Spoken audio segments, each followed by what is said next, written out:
Hello and welcome to the Nomiki Show. I am Nomiki Konst in New Mexico today, in Santa Fe, a beautiful blue city. Blue skies, blue politics. I'm not sure what level of blue politics quite yet, but I can tell by how many people are wearing masks, everybody, that there is a recognition of reality and science. We are 47 days away from the election, so I need to share with you my takeaways from 5 days driving across the country in the middle of a pandemic, in the middle of an election, in the middle of what is likely to be the worst economic situation in over 100 years. People are in pain, and they are angry. Very, very, very angry. You can feel the anger in the air. The red in the red states is anger, raw. Red hot anger. I just drove through 6 red states and I felt it. And I especially felt it in Amarillo. Now, people have a right to be angry. We can't and shouldn't try to talk them out of their anger. In a very real way, this election is about what to do with that anger. Donald Trump is brilliant at tapping anger and turning angry people against others. Mexicans, people of color, women. That's his gift, so be it. But as progressives, we have a different idea. We want to recognize that anger and the pain that is causing it. We want to acknowledge the validity of the pain and the anger and then focus on policies that will address the sources of the pain and anger and change in this country. Okay, so what does that say about this election for us? And guess what? There is a candidate who is actually brilliant at understanding pain and listening to our anger, and believe it or not, his name is Joe Biden. Biden is not, okay, we know this. He's not where we want him to be on policies to address that pain and anger. But at least he has the capacity to feel it. Certainly more than other neoliberals like Pete Buttigieg or Delaney or Klobuchar, who are just plug and play by their consultants. And frankly, is more than we sometimes do as progressives. This isn't an intellectual exercise, friends. Some of us as progressives can sometimes come across as bloodless, intellectuals full of furious theories about a better world, which we need to fight tirelessly for. But that world is composed of people. People outside of our blue bubbles, people outside of our academic circles, real people who live and suffer, people who lose their jobs and their homes, who try as best as they can to raise their kids, people, as Jesse Jackson always said, who take the early bus. Except now the early bus has been canceled. Working people and out-of-work people don't need theories. They can't eat theories. They need jobs and homes and a basic income. They need healthcare and clean air and the elimination of debt and education. That's why we like AOC and Rashida. They see people. And why we love Cori Bush, because she puts that soul back in governing. Well, believe it or not, and you should definitely go back and look at the tapes, so does Joe Biden. And no, he is not everything we need. I need to keep reiterating this because sometimes people take one sentence and they take it out of context. But he does have soul. And he does understand the pain and anger of this country right now. And he understands its essential preconditions for changing things. That anger is an essential precondition for changing things. Do you hear that? Frankly, my message to campaign manager Jen O'Malley Dillon and the Biden team is very simple. Unleash him! Where is he? Let Biden be Biden. Take him off script. Enough with the little videos. Go get him out there talking to people. Sit down at a diner. Have Biden talking to some working people about their pain. Let him be a human. Sure, he will stumble. He has always suffered from foot and mouth disease, and maybe he's even lost a step. But he has one indispensable quality America is looking for in 2020.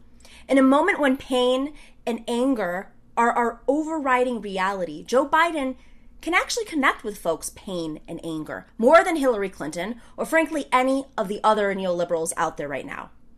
That was his strength all along, right? That's why they wanted to pick him. He knows how to tell that other guy, hey, Trumpers, come on. Trump's a rich kid who never worked a real day in his life. Stop faking it. It's a long way from Scranton to Trump Tower, and Biden should just call that out over and over and over again, every day between now and November 3rd.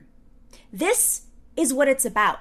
If we are not recognizing and tapping into people's anger and pain, Trump is going to be taking advantage of that.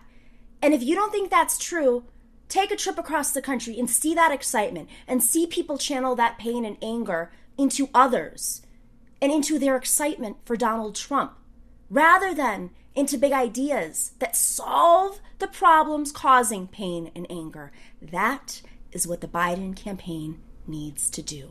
Get him out there. Mistakes are going to be made. They're made in every single election.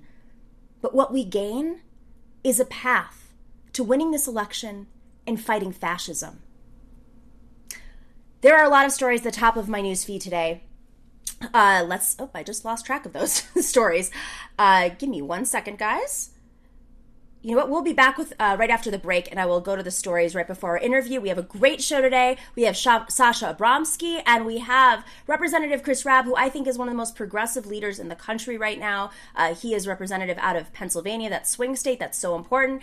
And Sasha Abramsky is going to tell us how even if Biden wins the election, Donald Trump might stage a coup. He wrote about this in The Nation this week. It's going to be a super interesting conversation. That's up after the break.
Thanks for watching and listening to The Nomiki Show. But remember to click like and subscribe on YouTube, and please share on social media.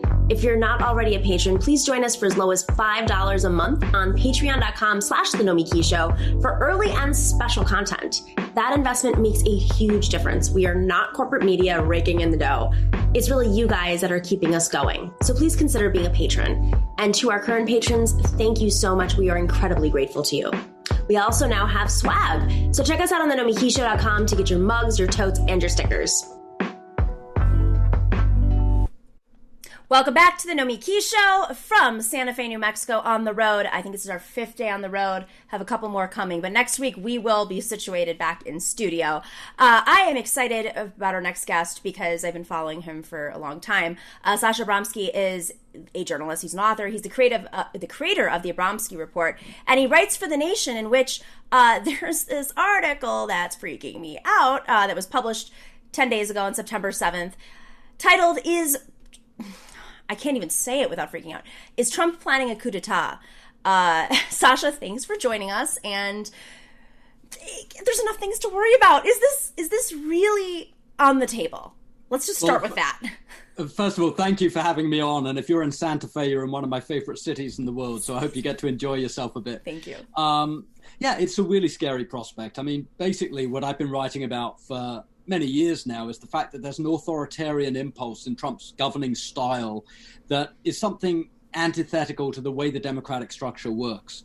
And as the election's gotten nearer, that's gotten worse. And the chaos around the administration has gotten worse. And the willingness to use violent language and to pander to very violent online rhetoric and very violent online groupings has gotten worse. So the answer to your question, is he planning this? I don't know what's going on in his mind. Is there a risk that things spiral badly in the coming months, both before the election and after the election?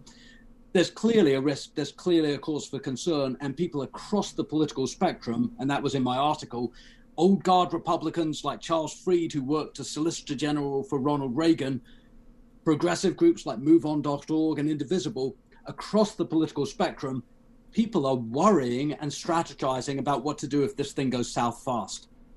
I'm a part of some of these groups and these conversations, and it's been jarring to see. I'm glad that everybody's organizing, but at a time when we really should be focusing at 40 days before an election on organizing and getting people out to vote, we're we're doing both things. We're talking about what do we do to protect the remnants of our republic at this point.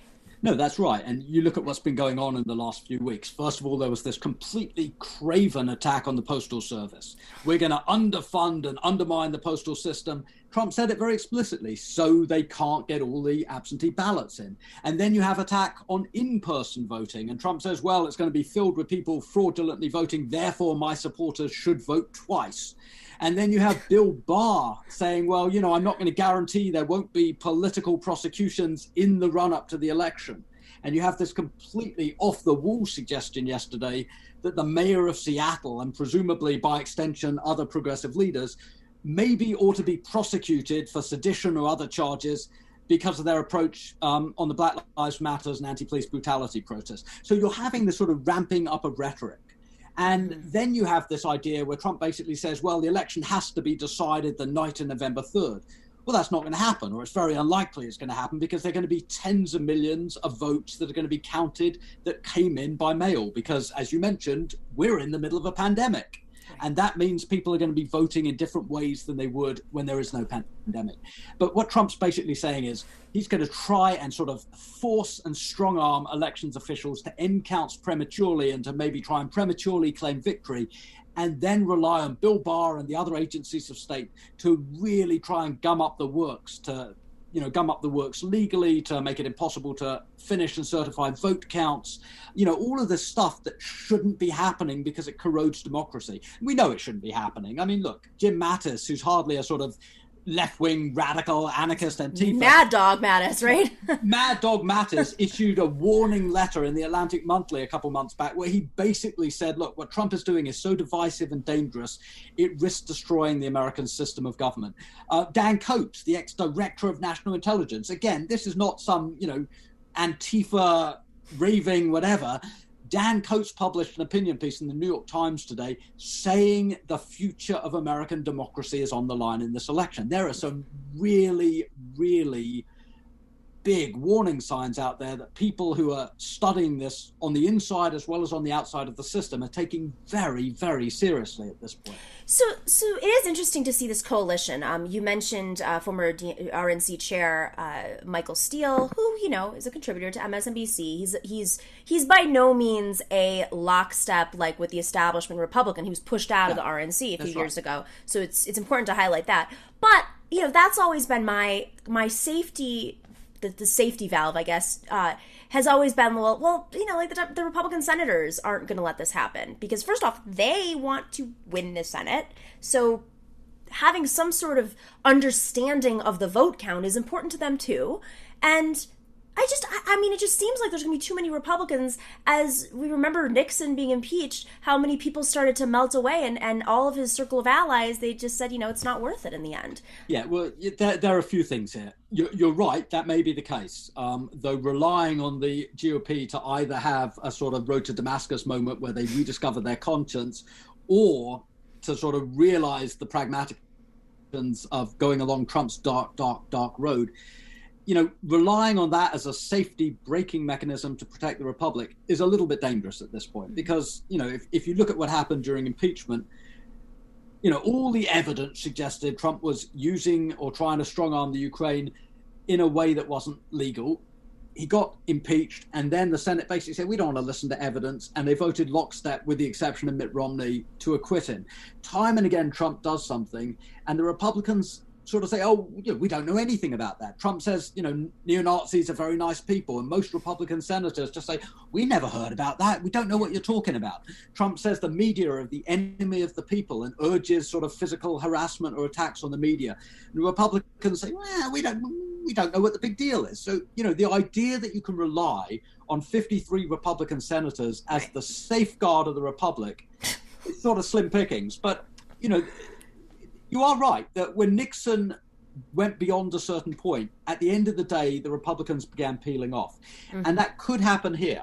You could see that the cult of the personality that has protected and cocooned Donald Trump, at the end of the day, that protection mechanism breaks down, and sort of at the 11th hour and 58th minute or whatever it might be, the Republicans decide that the future of the Republic is so important that they have to break with Trump. That is possible. On the other hand, Richard Nixon didn't have Fox News and Breitbart and social media. He didn't have Facebook and the echo chamber of Twitter and all of these things that are preserving Trump's sort of sense of invulnerability. So my point was not to say all of this is preordained. My point was not to say this is definitely going to happen. My point was to say there's a real danger here, that there are enough signs afoot that the election is, has got these elements that could lead to violence, that could lead to chaos, that could lead to, contested results. There's at least enough uncertainty that anyone of good conscience, doesn't matter if you're left wing, doesn't matter if you're right wing, anyone of good conscience should be paying attention and working out what they can do to help protect this very valuable experiment, the American system of democracy. And I should note that today is Constitution Day. So there's the big question there about preserving whatever in the Constitution that we respect in this country and do fight for as progressives. So I look to the courts right now, and I am by no means a legal expert, but I'm very curious from your assessment of the landscape and how many judges he's been able to appoint that were approved in many cases by Democrats and Republicans, more centrist Democrats, of course. But, I mean, will it come down to the courts? And if so, in those states that we assume are going to be swing states, whether it's the Rust Belt or the Sun Belt, do we have the right mechanisms in place, at least legally, to fight back at the courts?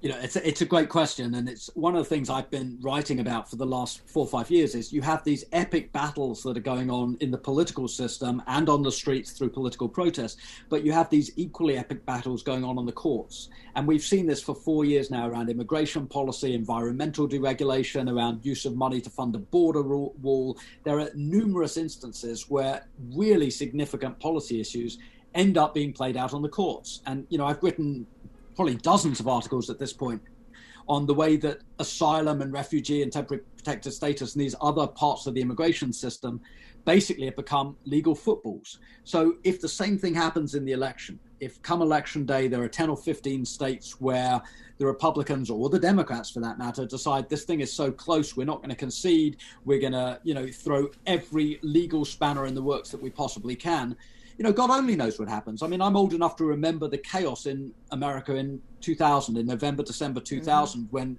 Florida becomes the pivotal state and it comes down to a few hundred votes and nobody could work out exactly how to count the votes because there are these hanging chads and dimpled ballots and everything else.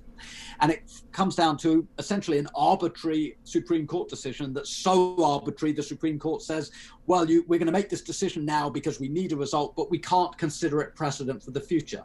So they basically said, we're going to ad lib this. So you could easily end up in a situation where state Supreme Courts decide we're going to ad lib it, or where the US Supreme Court says, what on earth are we going to do? We've got an election, we've got 10 or 15 states, we can't certify the results, we've got to come down with a result, we're just going to wing it.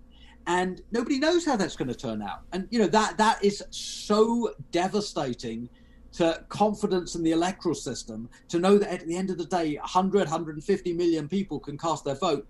And yet you can end up with a bunch of lawsuits being filed, not to seek clarity, but to actually obfuscate and to actually lock up the process.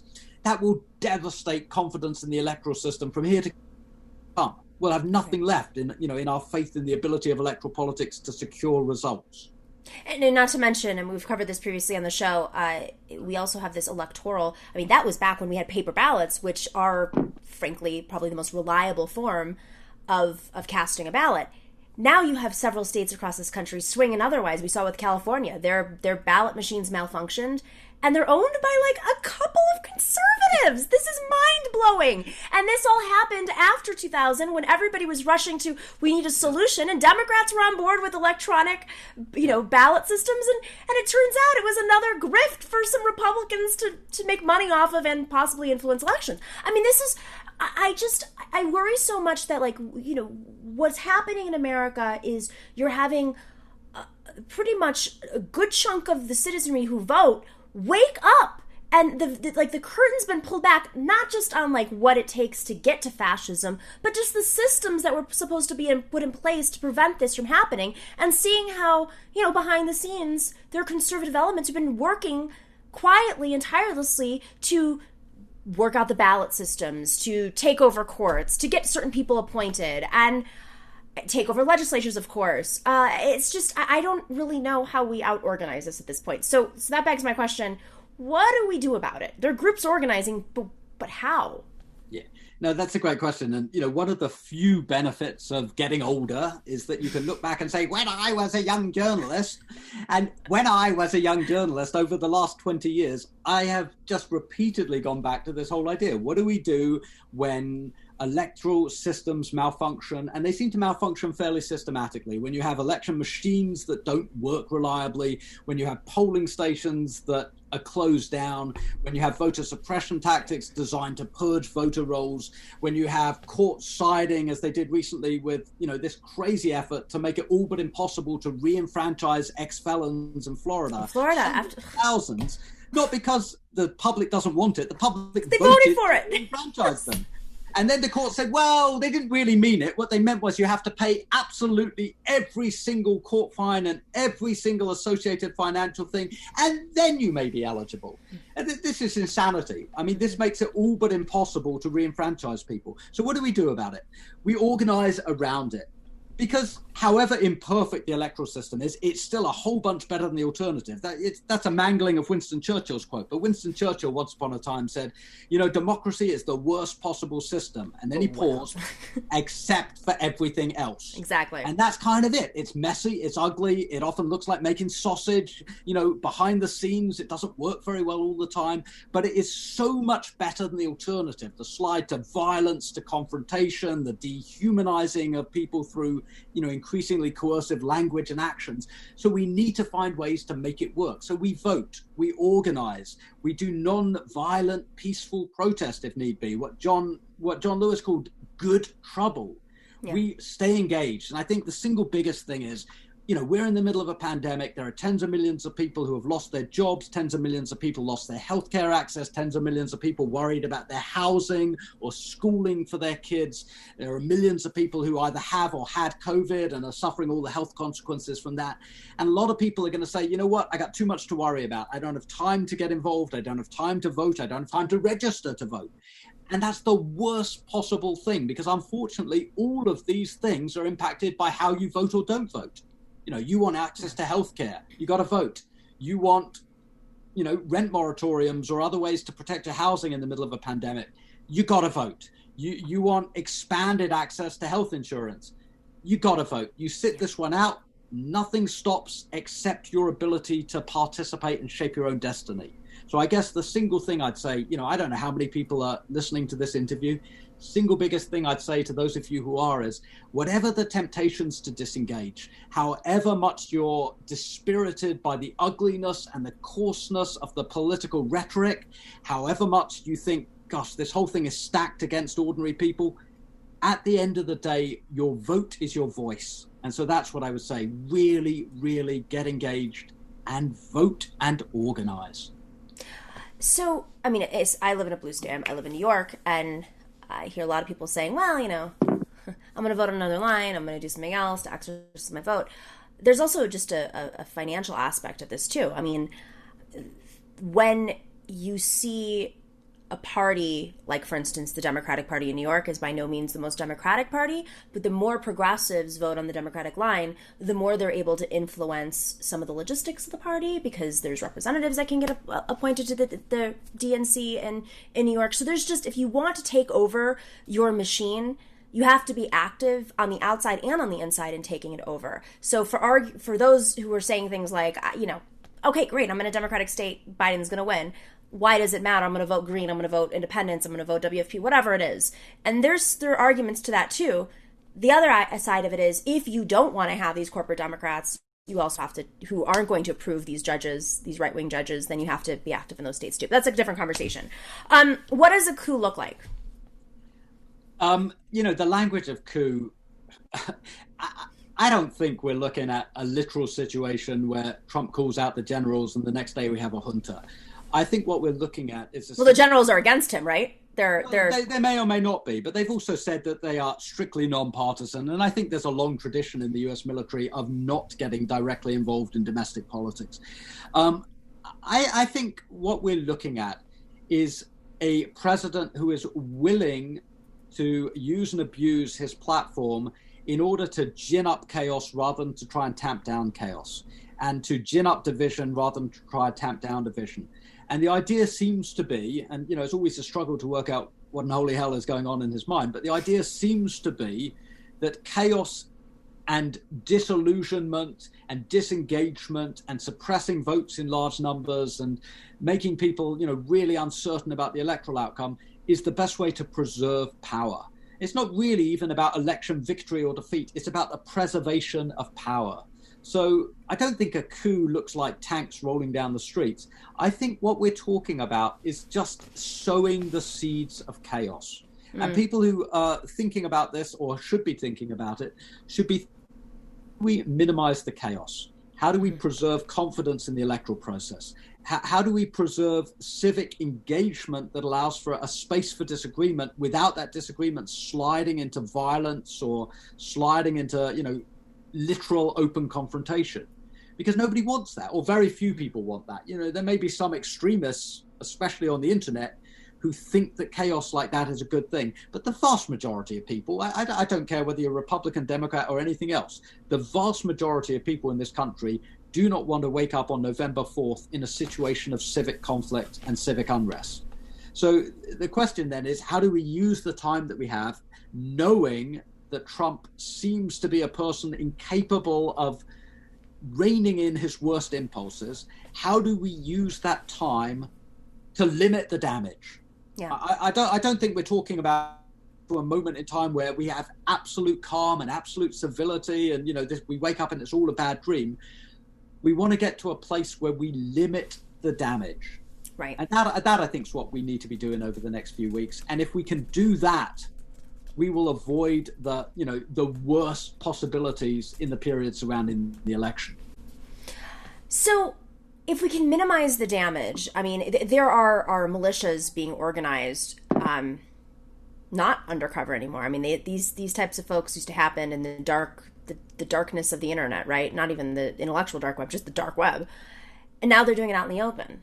I saw this video. I don't buy it completely, but I've been traveling across the country and I see the signs and I see the people with the flags on their trucks of the Trump flags and the homemade banners. I mean, it's everywhere. It's very hard to... I'm concerned about Biden's enthusiasm and his interest in making people excited, just distributing signs, for instance, or having offices available for people to make calls, whatever it is, just basic campaign stuff that, may not win you an election, but at least can signify that someone's proud to vote for you. Yeah. And Trump, of course, has that excitement. And he posted this video of the lines into his rally today.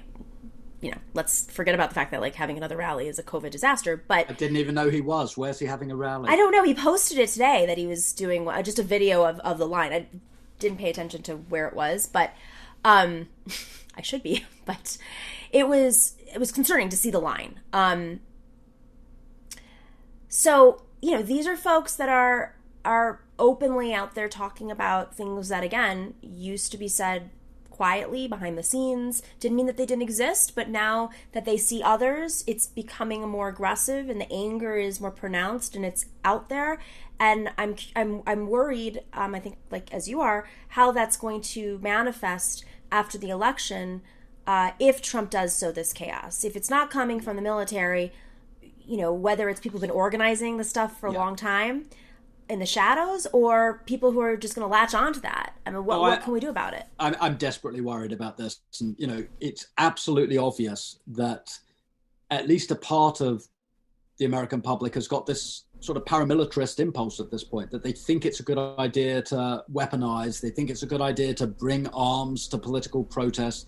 They think it's a good idea to talk about their political enemies as enemies, as opposed to political opponents, which is really what we should be discussing our disagreements around. But this is a real problem. This is a real risk that you could have not just isolated incidents of violence, and we've had that for years now, and it's been dispiriting and discouraging and, frankly, horrifying to watch this slide towards violence. But there's a real risk that it goes to that next step and goes from being isolated pockets of violence to being much more systematic, semi-organized, maybe beyond semi-organized, maybe coordinated at a much higher level. And that is a catastrophe in the making, because these guys roaming around, as you said, pickup trucks, Trump signs everywhere, carrying weapons, openly carrying weapons. That has the makings of a disaster. We've seen that in other countries. I mean, we know it's a really, really bad thing when groups of mainly young people roam around a community looking for enemies with weapons that they're carrying. We know that really bad things happen.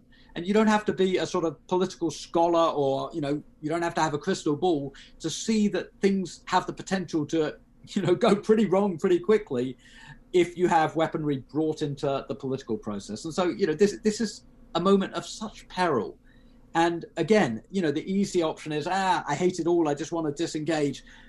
Can't do it. There's just no room to disengage right now, because you really don't want to cede the country to people who think it's a good idea to hurt political opponents physically.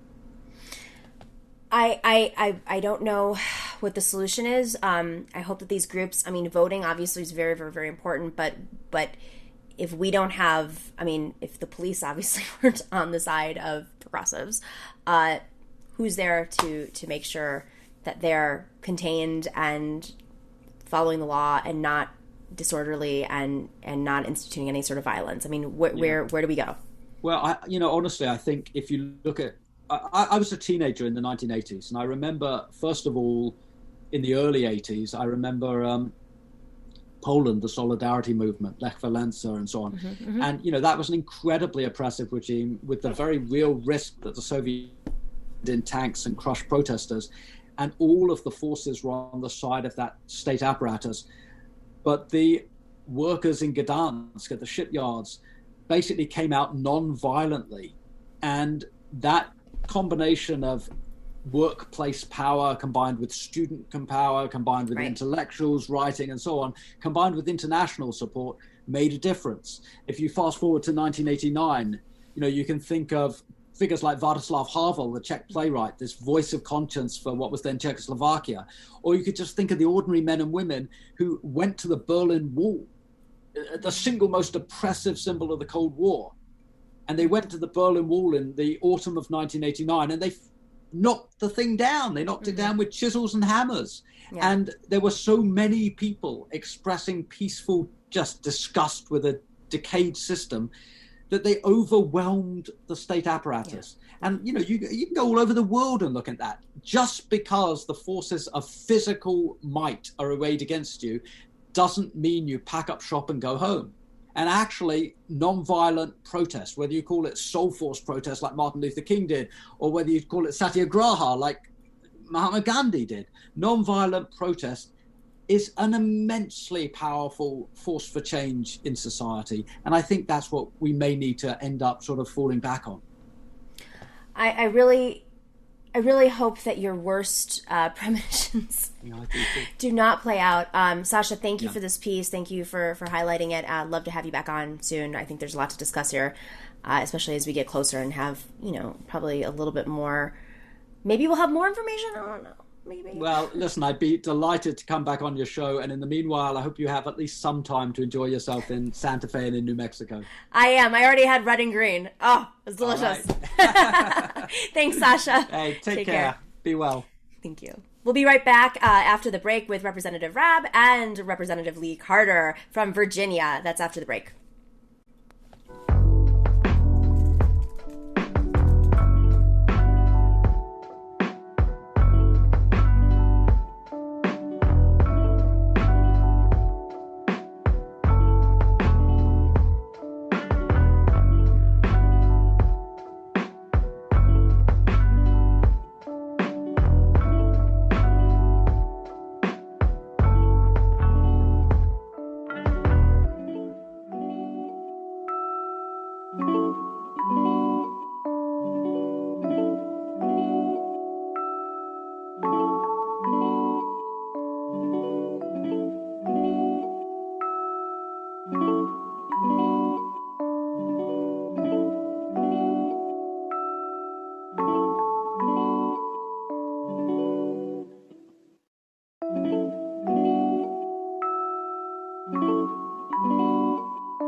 Welcome back to the Nomiki Show, live from Santa Fe, New Mexico.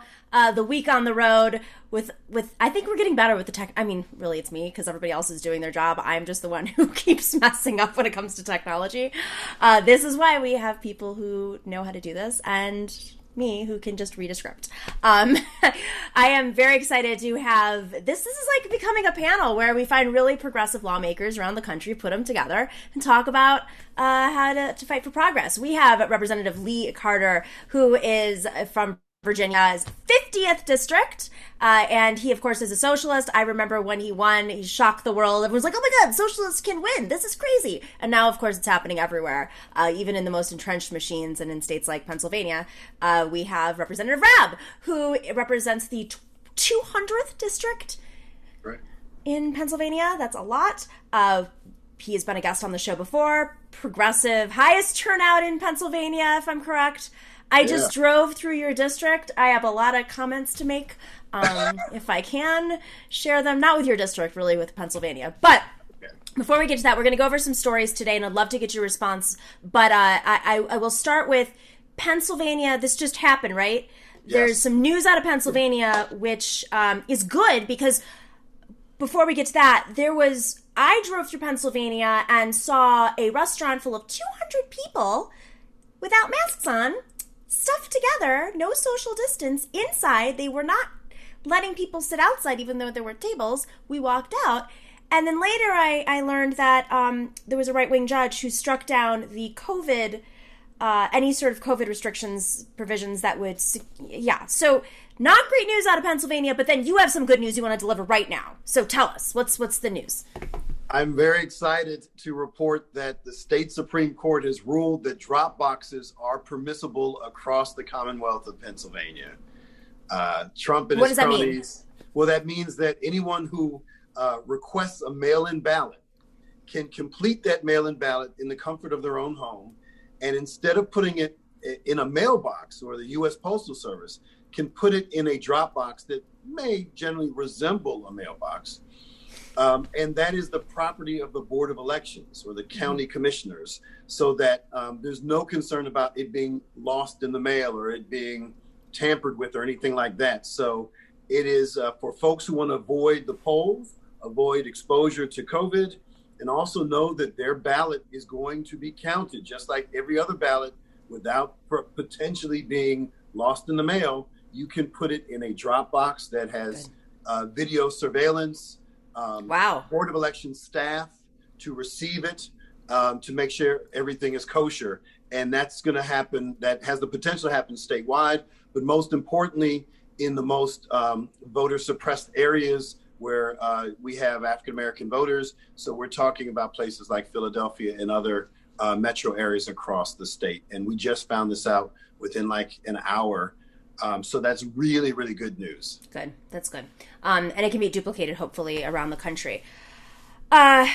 Lee, Representative Carter, I feel like, first, can I do first names with you guys? Because I'm like your friends. Everyone knows me as Rep Rabb in Philly. Everyone know who you're talking about. I know you as Chris, though. Okay. So, Lee, you're in Virginia, another supposed swing state. I love to hear progressive perspectives on, like, what is actually happening on the ground, because when I talk to people who are a little bit more neoliberal, they're like, yeah, we're going to win. It's great. Just turn out and vote. But driving through these states, I'm like, where are the Biden signs? What's happening? All I'm seeing is Trump signs. How do you feel about the operation in Virginia right now? Well, Virginia is in kind of a tough place. So, statewide, of course, the Democrats have won all statewide elections going back to, I believe, 2014. And so, presidentially, Virginia is maybe not necessarily a swing state, but there are certainly congressional districts that are considered swing districts. There are state legislative districts, although our state legislative elections are on odd-numbered years, so I'm not up for re-election this year.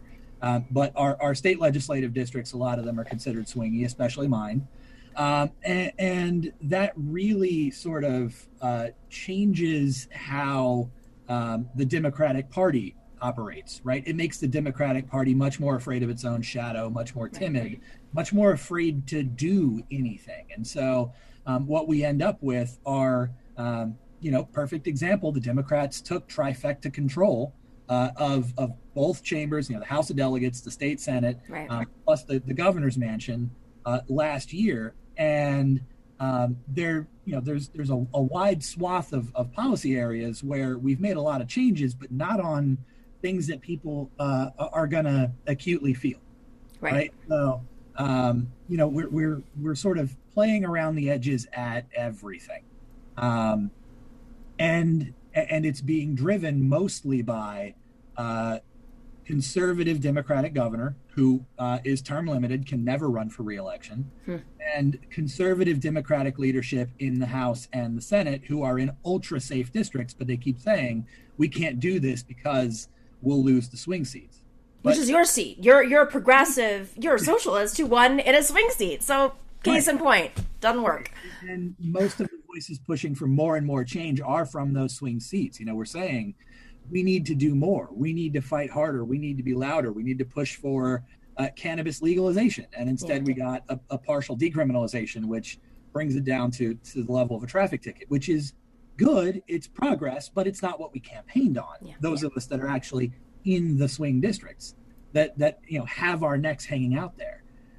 And of course, with COVID-19 shutting down everything, it was right after we had gone through a budgeting cycle. And so we came back for our what we call the veto session in April, and the governor unallocated all the new spending. So no more teacher pay raises, no more additional counselors, all sort of.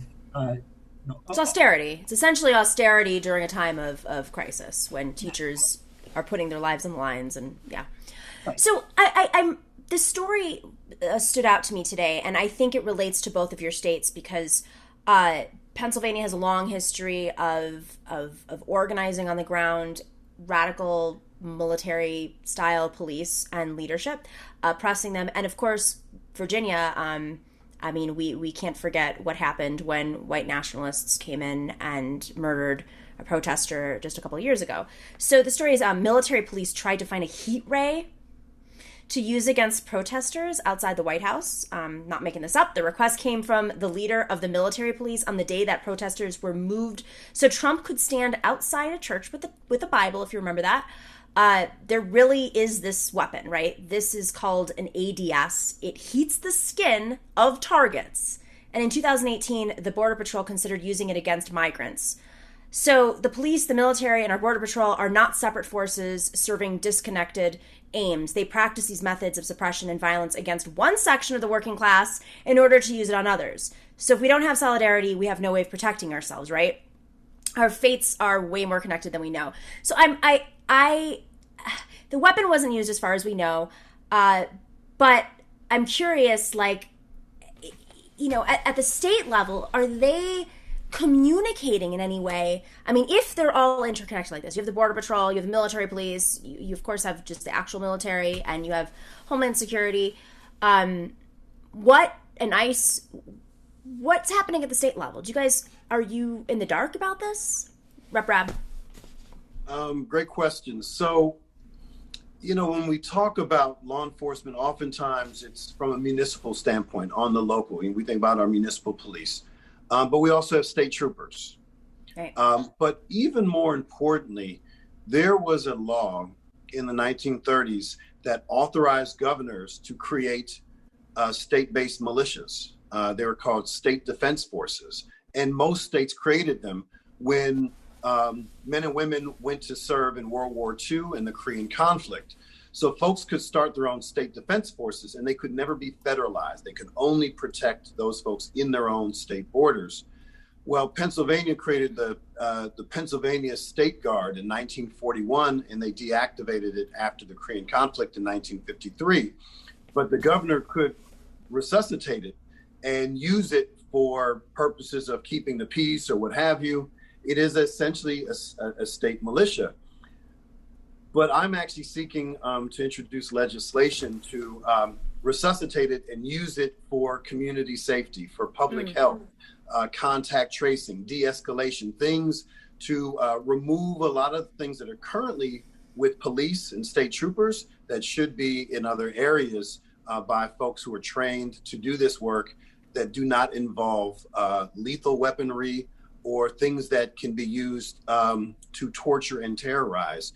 And, in Philadelphia, not too long ago, we had rubber bullets shot at peaceful protesters who took over the Vine Expressway in downtown Philly, and also tear gas. We have not tear gassed or shot so-called rubber bullets, because they're lead bullets with a coating, on our own people in 35 years. And there's active legislation to demilitarize municipal police. And so I'm one of the authors of that bill as well. But as it relates to the feds coming in, like Trump has, sought to do it in other states, as a legislator, I have not been kept apprised with whether or not he's trying to do that here. I just know that we do have purview over state police and funds that could ultimately go to law enforcement on the local level. And these are conversations we need to talk about on every single level. Does there seem to be some movement in the legislature right now in Pennsylvania, at least on the Democratic side, in terms of reallocating funding, defunding, however you want to frame it, towards more taking it away from police entering communities and more towards community support, whether it's through healthcare or community service, whatever it is. I mean, we know the options. There hasn't been explicit agenda items by the House Democrats to do that, largely because there's not a lot of state money going to police.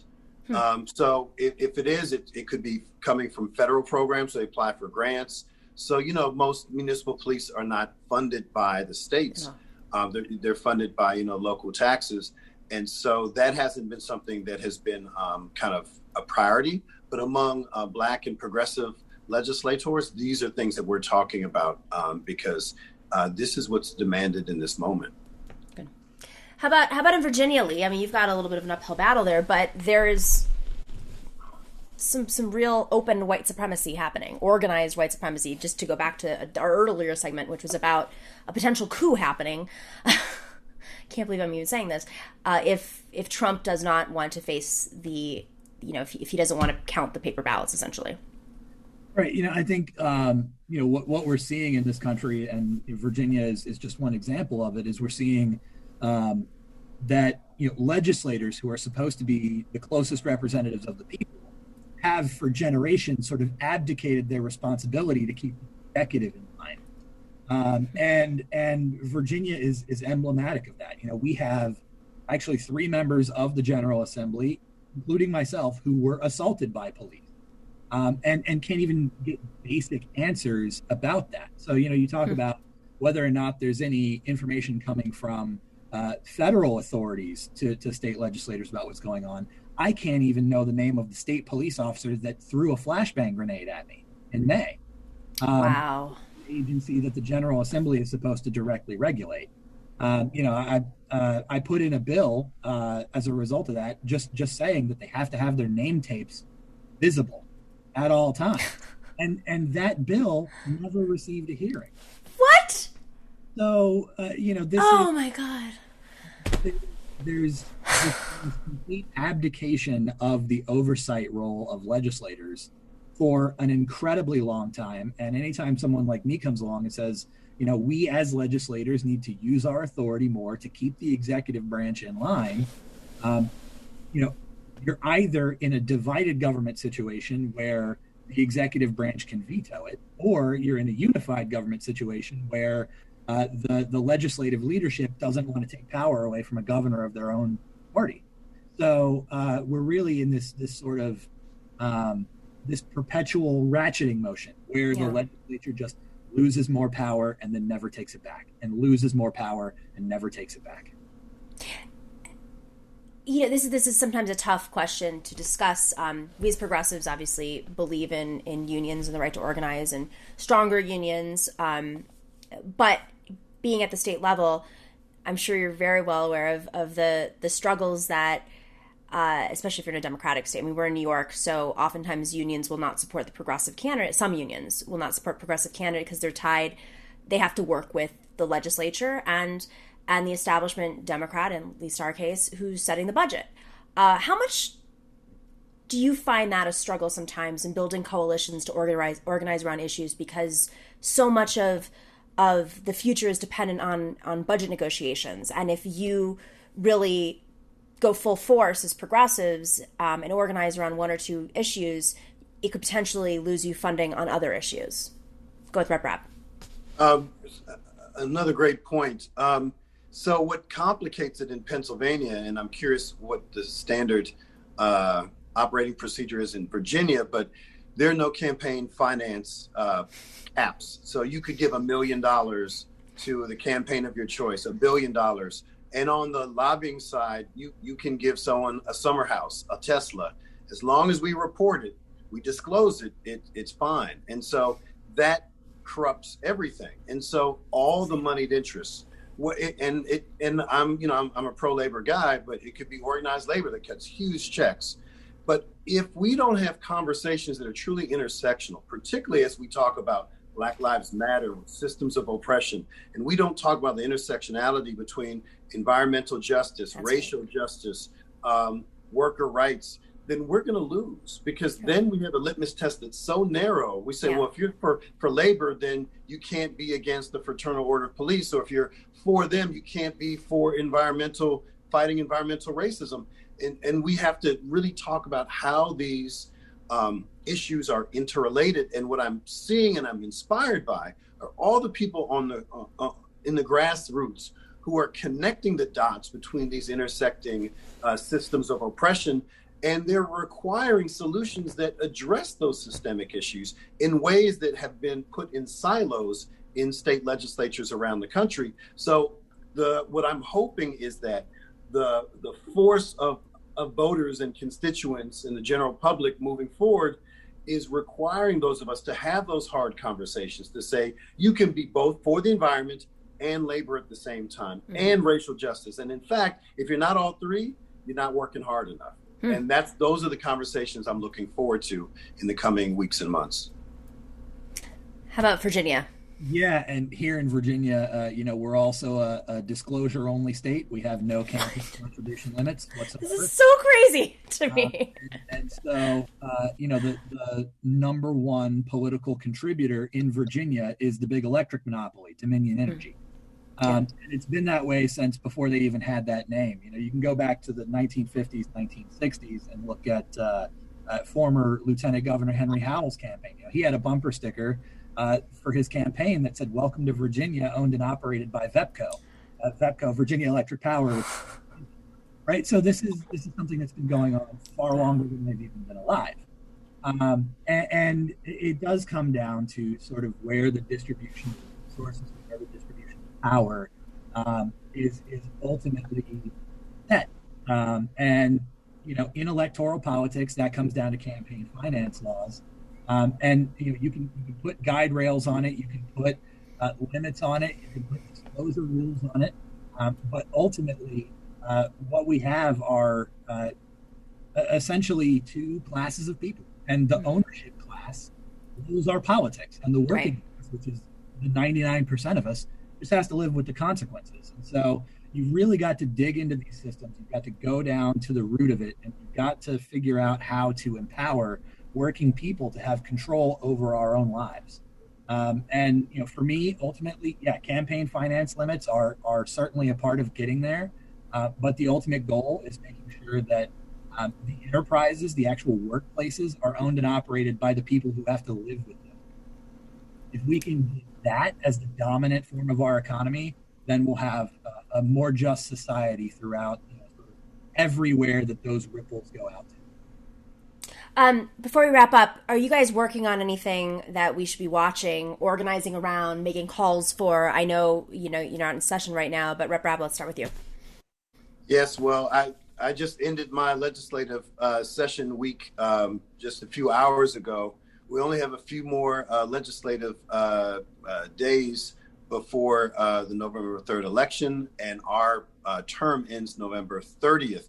The challenge we're going to have is there's going to be a lot of close races, and because of mail-in voting, which is new to our state this year, we may not know the results of those elections for days and potentially over a week, which means that we could potentially not know who is in the majority in the state legislature by the end of our legislative term. So we're also concerned about, voter suppression on election day itself, voter intimidation. That is the standard in this country, voter suppression. So the legislation that I'm working on is not going to pass this term. I'm trying to set it up to reintroduce next term when I hope Democrats are in the majority with Democrats in the White House, so that we can actually do things in concert on the federal level and also working with the local level. That's great. Yeah. Real quick, how close is the legislature there? What's the? We're down by 9 in the House and only 4 in the state Senate. Oh, so man. It's within striking distance, and it will change the policy direction significantly. But to Representative Carter's point, just because you have Democrats does not mean you're going to get the issues and the principles that we believe in, obviously. So we need to be able to hold our electeds to account, irrespective of party affiliation. And we also need to know what the inside politics are. Who are the people who are going to lead when we're in the majority, and to hold them accountable, because they're the ones who get the largest amounts of money from all the special interests. And we need to have transparency around that. Rep. Carter. Yeah, so here in Virginia, we're actually at roughly the midpoint in a special session. We actually called a special legislative session. We would not ordinarily be conducting business to deal with COVID-19 relief and police reform. And unfortunately, the list of things that we do is growing longer than the list of things that we are doing. So, we're not up for re-election this November. That'll be next year. And ultimately, what I'm working on is sort of finishing out this special legislative session to get as much change as possible. And then really doing a lot of questioning of whether, the people are best served by having me in the legislature, or, maybe a different position. Really? Oh my God. Edge of my seat right now. We'll talk about that offline. No decisions made yet. Okay. You wouldn't tease it if you weren't getting close. We know the political game. All right, everybody go to his website and donate right now.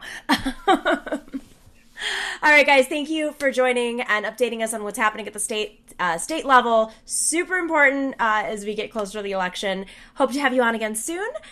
From another state in New Mexico, a Democratic state. What a breath of fresh air after 5 days of Oklahoma, Indiana, Ohio, Texas, special state itself, Panhandle. It's nice to be here. Originally, I feel that pain. It's a lot of Trump. A lot of passionate Trump. All right, guys. Stay well, be safe, and continue the good work. And special shout out to everyone in the chat right now, getting us 200 likes to the show. This is awesome. We're really building this thing. And Harvey K, of course, you're mixing it up in there. I hope you're debating. I hope you're debating the guests. I love when you do that and each other. And thank you to our new moderator, Billy Big Bricks. Thanks for helping out. And of course, Bob, the OG moderator. Special thanks to all of you. And if you haven't already, make sure to click like and subscribe. Smash that subscribe button too, not just the like button. And please share us on social media so people can learn about the show. We are, as we know, we've just finished out our second week of a daily show. And we went on the road on our second week because, why not? Let's just figure this out early on. But next week we will be back in studio. Tomorrow I'll be back here, probably in this chair, in Santa Fe, and we'll have a great show. We're going to be talking a little bit more about organizing with Jane McAlevey. We love her. She's back to tell us what to do in preparation for November 3rd and preparation for what comes after November 3rd. That's on tomorrow's show, 3 p.m. Eastern, 4 p.m. Thanks to all of you. Be well, be safe, and tell everyone you know to vote and wear a mask.